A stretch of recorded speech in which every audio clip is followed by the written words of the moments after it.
Today morning, one exchange of fire has taken place between Maoist and security forces, in which 6 Maoist dead bodies have been recovered. 18 नवंबर 2025 को आंध्र प्रदेश छत्तीसगढ़ सीमा पर सुरक्षा बलों ने 1 करोड़ के इनामी नक्सली commander Mandvi Hidma और उसकी पत्नी सहित 6 नक्सलियों को मार गिराया। जी हाँ, हिडमा सीपीआई का महत्वपूर्ण सदस्य था। गृह मंत्री अमित शाह ने हिडमा को खत्म करने के लिए 30 नवंबर की समय सीमा भी दी थी। हालांकि तेलंगाना के नागरिक अधिकार मंच ने मुठभेड़ को फर्जी करार दिया है और कहा है कि हिडमा को बंदी बनाकर गोली मारी गई। सुरक्षा बलों के अनुसार हिडमा को सरेंडर करने को कहा गया था, लेकिन उसके साथियों ने फायरिंग शुरू कर दी। लेकिन कौन है हिडमा और क्यों गृह मंत्री अमित शाह ने हिडमा को खत्म करने के लिए 30 नवंबर की समय सीमा दी थी? आइए थोड़ा शुरू से जानने की कोशिश करते हैं। देखिए, हिडमा, जिसका पूरा नाम मांडवी हिडमा है, कई और नामों से भी जाना जाता है।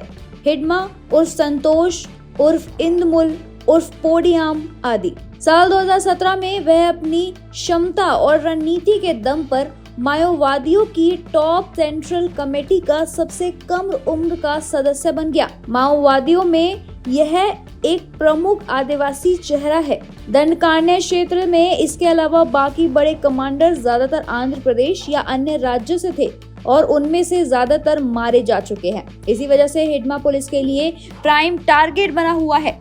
लेकिन आखिर हिडमा कैसे बना नक्सली, ये सबसे बड़ा सवाल है। इस सवाल का जवाब वो इलाका है जहां से वो आता है। हिडमा का गांव पूर्वती बताया है, जो सुकमा जिले के जगरगुंडा जैसे दुर्गम जंगलों वाले इलाकों में स्थित है। यह गांव जगरगुंडा से 22 किलोमीटर दूर दक्षिण में है, जहां पहुंचना तकरीबन बहुत ज्यादा मुश्किल है। पिछले साल तक यहाँ सिर्फ नक्सलियों की जनताना सरकार का शासन चलता था, लेकिन पुलिस और सुरक्षा बलों ने नक्सलियों के इस राजधानी को अपने कब्जे में लिया और यहाँ अब पुलिस कैंप भी स्थापित कर लिया है।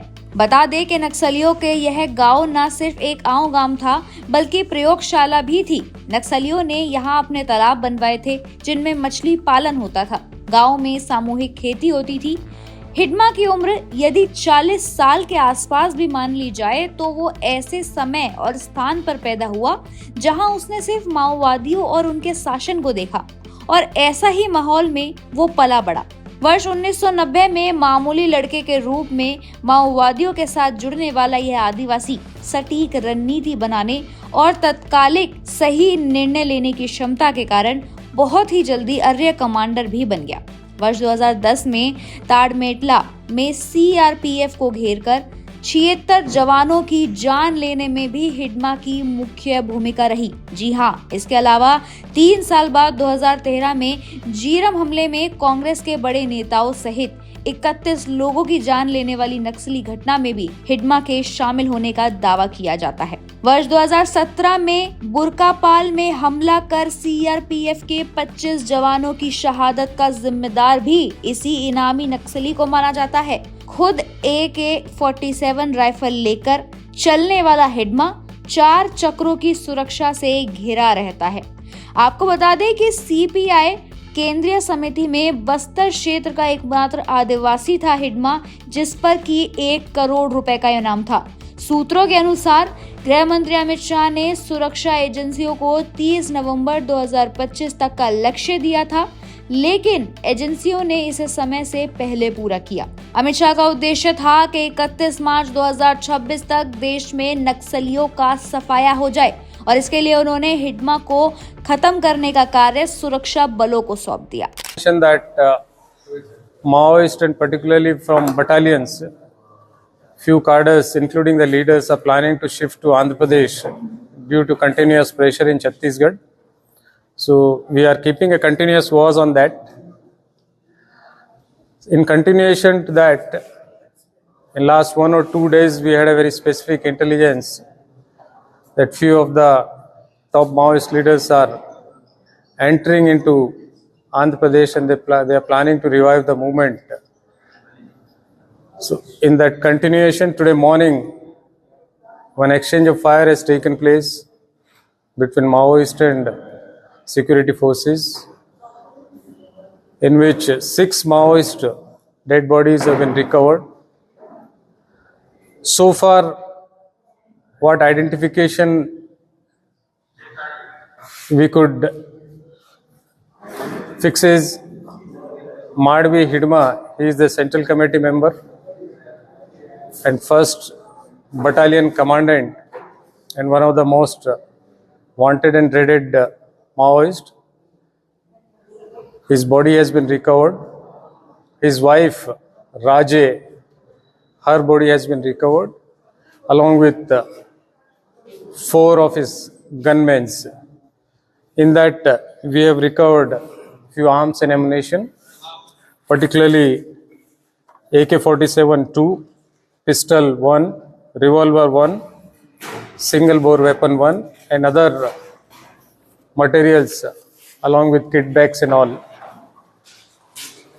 The body is being shifted. The postmortem will be done as per the due process, and necessary action will be taken after that. In continuation to that, because we were keeping a close watch in other districts, Vijayawada, NTR districts, Krishna districts, Kakinada, Eluru and few other places, we have arrested 31 people. Out of 31, 9 of them are security guard of Central Committee member Devji. Then remaining are from Battalion and South Bastar Zonal Committee. So all they were trying to take shelter and revive the movement in Andhra Pradesh. So on keeping a continuous watch on that, and we have waited for the right opportunity, and today that entire action is being taken. It is also reported that few Maoists have run away from the encounter place. The combing operation is still going on. Hopefully, we should be able to arrest them shortly. Thank you. Thank you very much. सुरक्षा बलों को नक्सलवाद के खिलाफ चलाए जा रहे अभियान में बड़ी कामयाबी मिली। नक्सलवाद को लेकर पीएम नरेंद्र मोदी ने क्या कहा, सुनिए जरा। पूरे देश में नक्सलवाद माओवादी आतंक का दायरा बहुत तेजी से सिमट रहा है, लेकिन कांग्रेस में ये उतना ही सक्रिय होता जा रहा था। आप भी जानते हैं, बीते 5 दशकों तक देश का करीब करीब हर बड़ा राज्य माओवादी आतंक की चपेट में रहा। लेकिन ये देश का दुर्भाग्य था कि कांग्रेस भारत के संविधान को नकारने वाले माओवादी आतंक को पालती पोसती रही और सिर्फ दूर दराज के क्षेत्रों में, जंगलों में ही नहीं, कांग्रेस ने शहरों में भी नक्सलवाद की जड़ों को खाद पानी दिया। कांग्रेस ने बड़ी बड़ी संस्थाओं में अर्बन नक्सलियों को स्थापित किया। साथियों, 10-15 साल पहले कांग्रेस में जो अर्बन नक्सली माओवादी पैर जमा चुके थे, वो अब कांग्रेस को मुस्लिम लीगी माओवादी कांग्रेस एमएमसी बना चुके हैं। और मैं आज पूरी जिम्मेदारी से कहूंगा कि मुस्लिम लीगी माओवादी कांग्रेस अपने स्वार्थ में देश हित को तिलांजलि दे चुकी है। आज की मुस्लिम लीगी माओवादी कांग्रेस देश की एकता के सामने बहुत बड़ा खतरा बनती जा रही है। देखिए, हिडमा इस समिति में शामिल होने वाले बस्तर क्षेत्र के अंतिम आदिवासी सदस्य थे। आंध्र प्रदेश के डीजीपी हरीश कुमार गुप्ता ने बताया कि हिडमा का आदिवासी युवाओं पर करिश्माई प्रभाव था और उसकी मौत से संगठन का मनोबल काफी ज्यादा हद तक गिरा है। आज के लिए बस इतना ही। आगे की ऐसी और अपडेट्स के लिए देखते रहिए पीपीएम टाइम्स।